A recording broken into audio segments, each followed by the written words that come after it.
Let's make chicken carrot soup or chicken light soup. Wash clean chicken and season with salt and diced onion.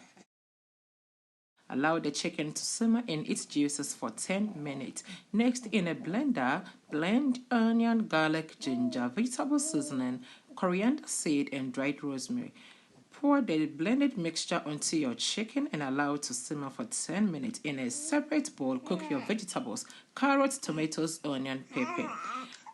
Add tomato paste or tomato puree to your chicken.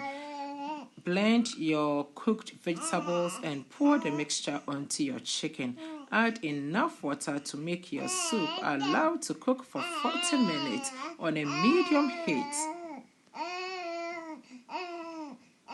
In 40 minutes, here we have our soup. Serve and enjoy.